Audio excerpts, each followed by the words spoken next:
In this video, I'm going to discuss rates of growth, in particular functions, and also asymptotic notation. But first, let's remind ourselves of some things I discussed in my last video, which was an introduction to algorithms. So we saw that for many algorithms, we can describe the number of operations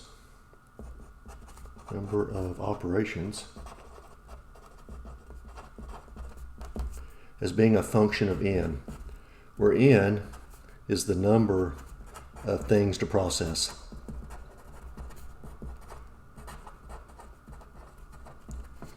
For example, if you're adding some numbers together and you do it individually, if I have something like this, 1 plus 2 plus 8 plus 7 plus ... If there's n numbers, then we'll have n minus 1 additions, right? So there would be one addition, a second addition, a third addition, and so forth. That's ultimately a function of n. How many things you have to add together is obviously dependent upon how many things you have to add, okay? Another example I gave in that last video was I said that I had written a program to sort 100,000 integers. And I did that in two different ways. One of the algorithms I used was called quicksort, and it took less than 1 second to perform the sorting. I also used an algorithm called bubble sort, and it took approximately 43 minutes. So that's right, this really is less than 1 second versus 43 minutes to perform ultimately the same task. Their methods are different. Now we asked the question at the time, would it have been possible in general to know that quicksort probably would be much faster than bubble sort? And I said the answer was yes, and the way we would do that is look at how many operations each of them requires on average. And we saw for quicksort it had what's called a big O value of n log base 2 of n, and bubble sort had a big O value of n squared, where the value inside, there's our function of n. And these are approximations. Okay? So in this video, I'm going to get into a definition of what big O is. It's an example of asymptotic notation, but there's some others as well. We'll talk about that later. But first, let's talk about the rates of growth of functions. So by rate of growth,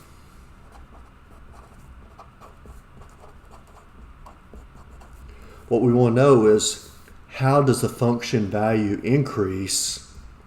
So this would be how does the function value increase or grow as n grows. That is the number of things to be processed, right? Let's look at a couple of functions that are fairly common in computer science. So in this table here, I'm going to use LGN to represent the log to base 2 specifically. So it's not exponential, it's not base 10, whatever. So these are some functions that are common in computer science, in particular when you're doing algorithmic analysis. So some functions will actually be in itself. So you would say to do one thing, it has a cost of 1. To do 2 things has a cost of 2, and so forth. To do 100 things, it has a cost of 100. There's also functions that are based on log of n. So to do, say, 8 things has a cost of 3. To do 100 things has a cost of 6. So you can see this particular function grows very slowly. This is n log n, so it's just an n, whatever the current value of n is, multiplied by the log of n. And it also grows somewhat slowly. This is fairly common. But let's look at these last 3. This is n squared, 1, 4, 9, 16, so forth. When you get down to 100, n squared is 10,000. Well, about 2 to the nth power. up here, they don't appear to be substantially different, but somewhere in here, we can see it starts to take off. So it's growing much faster than this. Look, 2 to the 10th power is 1024, which means 2 to the 20th power, which is really 2 to the 10th times 2 to the 10th, would be 1024 times itself, which gives us a value a little bit over 1 million. And you can see that 2 to the 100th power is about 1.27 times 10 to the 30th power. That number is huge, but it's still not as big as what we get for n factorial. For small values of n, it's actually smaller than these other two, right? But then look at how it takes off. This right here is 3.6 million when we have 10 factorial. 20 factorial is about 2.4 times 10 to the 18th power, and 100 factorial is approximately 9.3 times 10 to the 157th power. To put that in perspective, I added this comment that the number of atoms in the known universe is estimated to be about 10 to the 80th power. This has almost twice as many zeros as this value. Okay, or technically it'd be decimal places because this isn't all just zeros. That number is monstrous. I mean, you can't even conceive of what that really means when it's more than the number of atoms you have to deal with. So what this is showing us is how different functions grow. This grows relatively slowly with respect to n. This grows at a tremendous rate with respect to n. And, you know, these vary, so I have them basically in order, at least in terms of large n, in terms of how they grow. This actually is bigger than this, so this really would have been the one in the first column if they were in order. But we see after this gets bigger, and this is even bigger, and this is even bigger, and this is even bigger. Okay? So there are some examples of common functions in computer science. So let's look at more at what that really tells us. Let's look at some examples.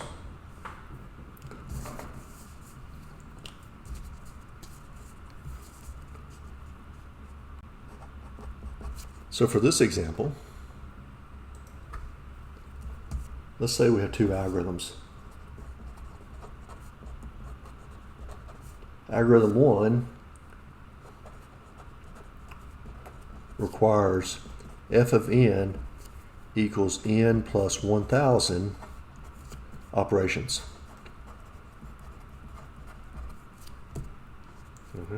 So it's n plus.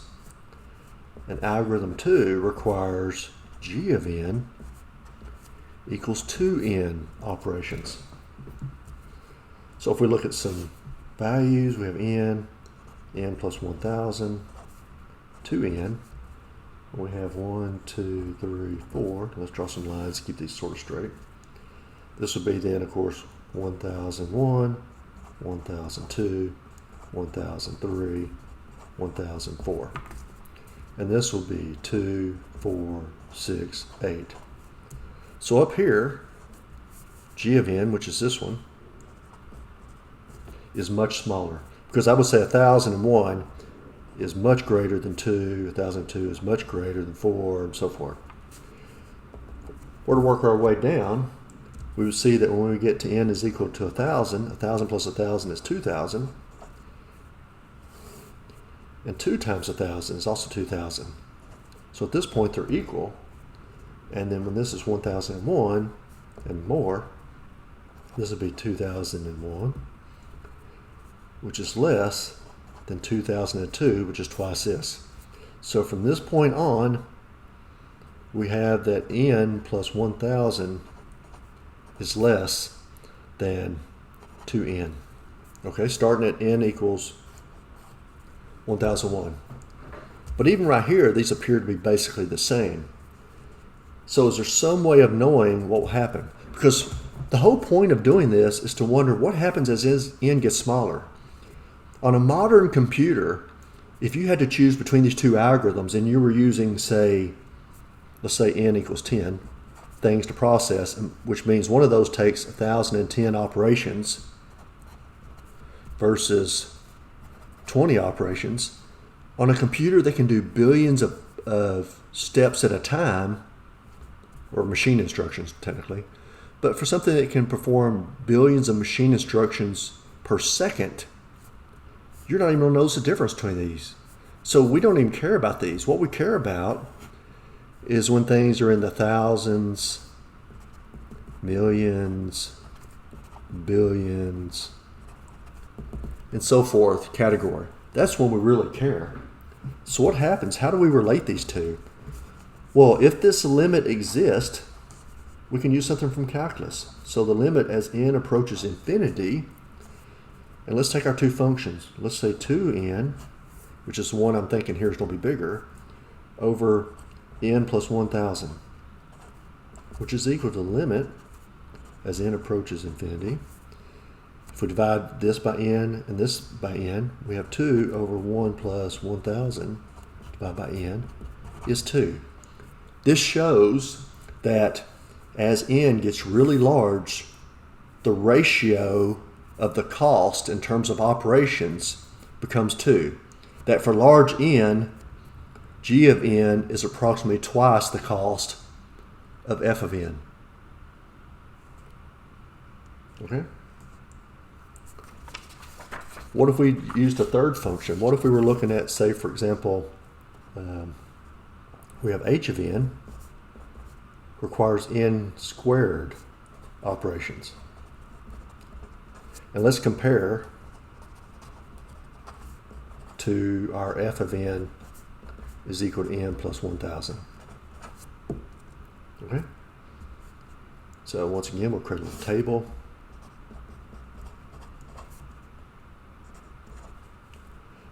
So 1, 2, 3, 4. So this will be 1,001 again, 1,002, 1,003, 1,004. But these values now are 1, 4, 9, 16. And those also aren't hugely different. We still would say this is much larger, much larger, much larger, much larger. But if we were to continue down, we would see at 32, we'll have 1,030, or excuse me, 1,032. This is 32. At 33, 1,033. This would require 1,024 steps, which is still smaller, but I wouldn't say much smaller. But this requires 1,089 steps, which is now larger. So at this point down, n squared, so n squared greater than n plus 1,000, starting right here. But these look very similar. So what does that really tell us? Well, of course, if we were to continue this down to 1,000, what do we get? Well, this would be 2,000 versus 1,000 squared, which is 1,000,000. That's much, much faster, or much, much bigger, right, in terms of growth. So if I had a function that was n squared on average versus n plus 1,000 on average, certainly if I knew I was going to be working with just a few values, I might choose, the n squared one. But for larger values, you would choose the n plus 1,000. Could we know how bad this would be in advance? Yes. Once again, we're looking at a limit as n approaches infinity of n squared over n plus 1,000. If I divide each by n squared, I get 1 over n plus 1,000 over n squared, which is infinity. This says as n approaches infinity, this ratio approaches infinity. So n squared just blows away the other function. Okay? So let's look briefly and see if we could have known that in advance. Let's see actually what the function means. Now to plot these, if I use the actual values I gave you, the problem is if I went out to 1,000, Well, then n squared would be 1,000,000 here, which would squash the other two lines, making it difficult to understand the relationship. So I've changed the functions a little bit to make the plot look better. So now I'm comparing the functions n squared for n and n plus 50. So we can see here for small values, n plus 50 costs more than either of the other two. And then in this area, we can see 4n passes n plus 50. So from somewhere in this area, you could actually do the math to figure out the crossover, but somewhere in this area, n plus 50 becomes the smaller of the two. But we can see in here, n squared is just taking off. And like I said, if you went out to 1,000, n squared would be up to 1,000,000 versus these others. You'd have 4,000 and 1,050 for the other two. So that gives you an idea of how much faster n squared grows versus the other two. And why, if you had to choose between algorithms of these types, you would choose n plus 1,000 over n squared when you expect n to be larger. And even in the hundreds, 100 squared is 10,000, right? Versus this will be 1,100. So we've already went way past this somewhere along the way. I mean, this is the crossover point that I showed you, okay? So why is that the case? I mean, do we really know that? I mean, what's happening here? Well, let's think about it. When we have an algorithm that requires n squared operations, if I have, so let B equal number of values to process, that means that we require b squared, right? Because this was a function. We'll say this is f of, or actually I was using h before, h of n. So this right here is h of b. B is the input. We require b squared operations.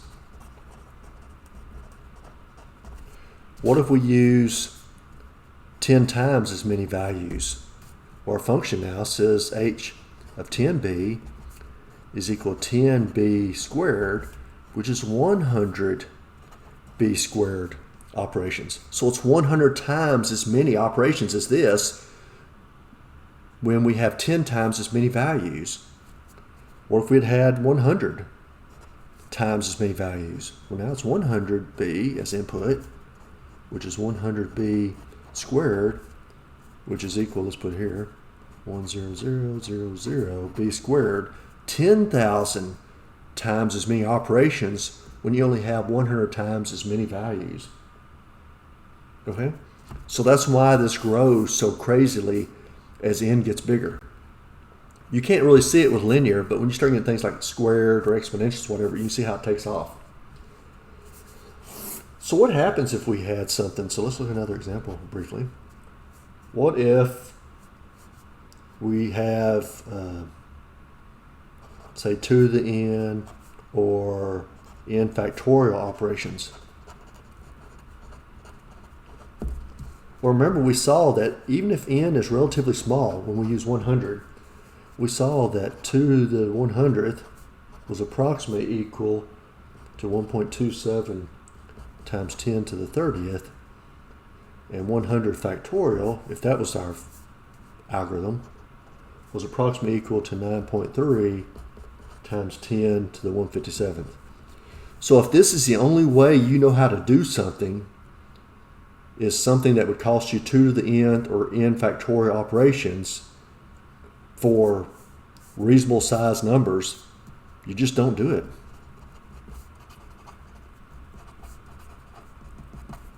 Okay?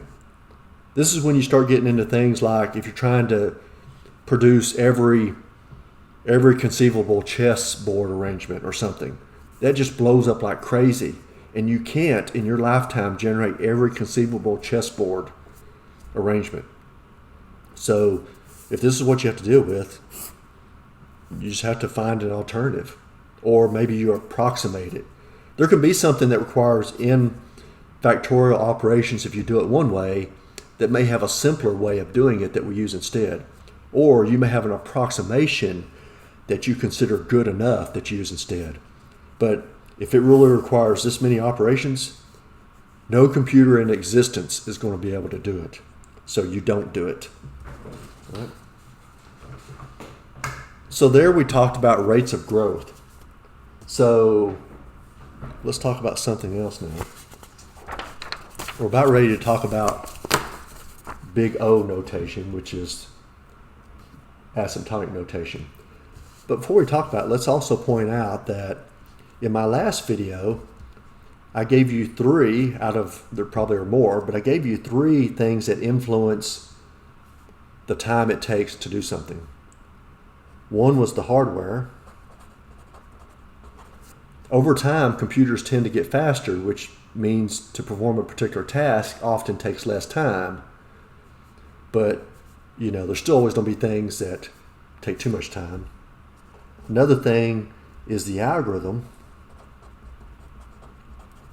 which, as we saw, are often functions of n. That is the number of values to be processed. And a third thing is the specific data you're dealing with, or specific problem instance. Okay, so let's say we need to sort in order from smallest to largest. We sort these numbers, and this is the order we're given: 1, 2, 3, 5, 4. Well, if I need to put these in order, I simply just swap these two and I'm done.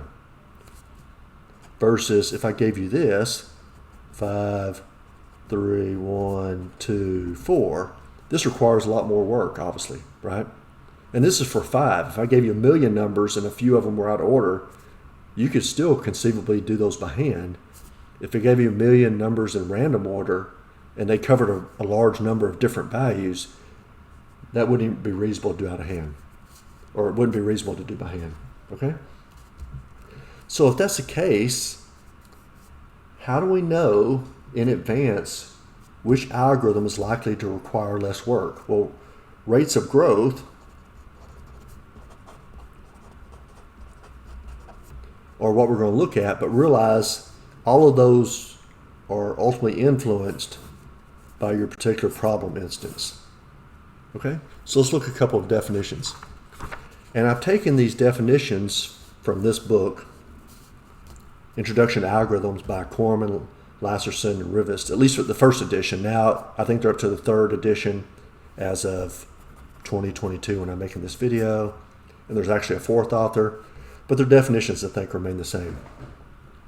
So we want to have something we can say, is this algorithm likely to take more time than this algorithm, or are they basically in the same ballpark of each other or something? How do we compare? One of those things is we use what's called big O notation. That's what I did when I said quicksort had an average case big O value of n log n versus bubble sort had an average case of big O of n squared. Okay? So big O is an asymptotic upper bound on the function we're looking at, f of n. By asymptotic, we're saying as n gets really large, like goes towards infinity, what happens to the function? So here's their formal definition. We would say that f of n is big O of some function, like big O of n squared or n log n, if there exists positive constants c and n naught such that 0 is less than or equal to f of n, which is less than or equal to c times g of n, for all n greater than or equal to n squared. And it might have this kind of function. And think about what we saw before. When we saw, for the earlier examples I had, we saw that, n plus, in the ones I showed you in my graph, n plus 50 was here, and then we had n squared was here. Well, when you have small n, something less than n naught here, we saw that n squared was the cheaper of the two functions in terms of number of operations. But we saw once we reached some point, n squared blew past n plus 50, okay? But we also saw there was a function in there that was something like this, 4n, and so at some point it has an n naught where 4n was greater than this, but nonetheless, if we wanted to put a big O value to this right here, we would say that f of n, which is equal to n plus 50, has a big O value of n. Why not 4n? Because of this right here, we're talking about this scalar. If I were to multiply this function n by some value, like in this case we could use 4, but I could use other things. I could use 2, I could use 3, whatever. But we're saying at some point, that function, some multiple of n, or the multiple of c, at some point, which is n naught, this function goes above n plus 50 and will always be above it. So that lets us put an upper bound on how many operations we expect this to take. It's not telling us an exact amount. This is an approximation. But it lets us compare things, because if we had another function, g of n, which was 4n, that also is big O of n. But we saw that h of n, where we were using n squared, that's big O of n squared. These two are in the ballpark of each other, where if we were to take the limit of this, we would see in the limit 4n is about 4 times n plus 50, right? If we did this, limit as n approaches infinity of 4n over n plus 1000, or n plus 50, sorry, I was using n plus 50 on the plot or the graph, we would see this is 4, right, in the limit. So these are, the top two are in the same ballpark, so they're both big O of n. That puts an upper bound on it. All right. Now, one thing to keep in mind, is that even though we write that f of n is equal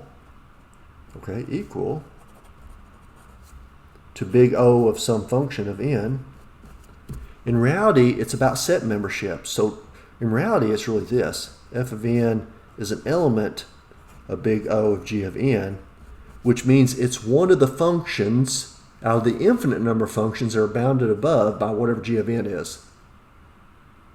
Okay? So if we talk about having some scalar multiple, going back to what I said here, some scalar multiple of n is bigger than an infinite number of other functions. Okay? So it's about set membership. And also keep in mind that, if f of n is bounded above by g of n, and g of n is bounded above by h of n, well then f of n is also bounded above by h of n. So as we saw, n squared is much, much bigger than n plus, say, 1,000 or 50 or whichever one versions we're looking at. So if your teacher asks you, what's the big O value of this, why don't we just say it's big O of n squared? Strictly speaking, that's true, okay? But in order to compare functions, we want something that's somewhat tight, which means we want to suck out the gap. It's true. So if we have a function that does this, I want something that sort of tells me it's in this range. I don't want something that does this, even though it's true that this is above this. It's kind of like, let's say that you wanted to do something and you didn't know how long it would take. And the true time was 26 minutes. If I told you it would take approximately 30 minutes,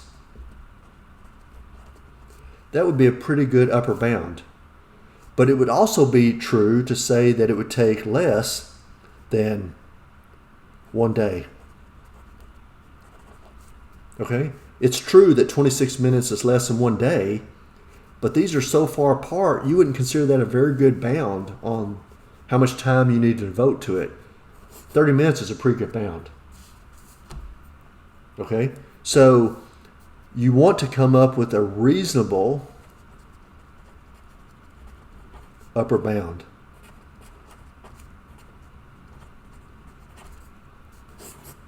On whatever you're doing. And in this case, n squared is not the reasonable upper bound on n plus 1,000. N, some scalar multiple of n, which we just write the n, we just write big O of n, that would be the upper bound. Now there's some other asymptotic values we need to look at as well. We also can have, this right here would be called big omega. Big omega g of n is an asymptotic lower bound on our function. Okay, and this definition is very similar to what we saw before. This says big omega of f of n, there exists positive constants c and n naught such that 0 is less than or equal to c times g of n, which is less than or equal to f of n. For big O, remember for big O, we had 0 less than or equal to f of n, less than or equal to c of g of n.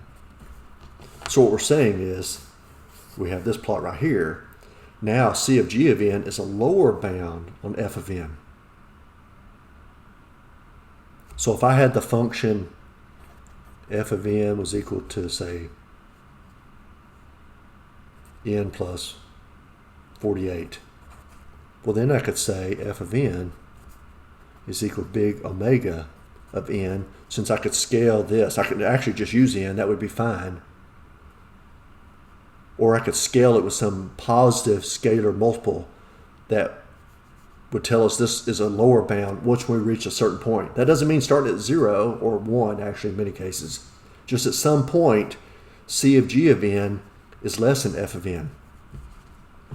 And then finally, if we have, for a particular f of n and a particular g of n, that f of n is both big O of g of n and big omega of g of n, then we can say that f of n is equal to big theta g of n. And this is like this function. Here's f of n in the middle, and we say at some point, some multiple of g of n, c of 1, will be greater than f of n, so it's an upper bound. So this would be our big O value, big O. And then some multiple of g of n, some positive multiple of g of n, will be a lower bound on f of n. So this is our big omega. In that case, we have theta. So this actually tells us more than either of these individually. If all I know is this, that f of n is big O of n, that may be useful, and in fact, many times that is what you use. But knowing it's both of these means we have a tighter bound.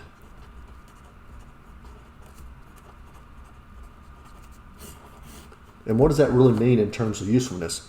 Remember our function f of n was equal to n plus 1,000.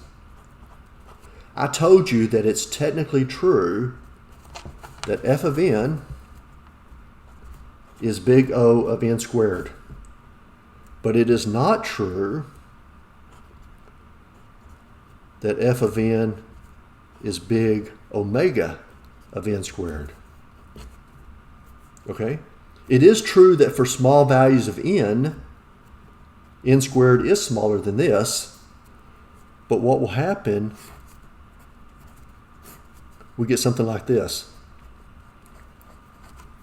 At some point, n squared is still going to pass n plus 1,000, and so going forward, it cannot be a lower bound.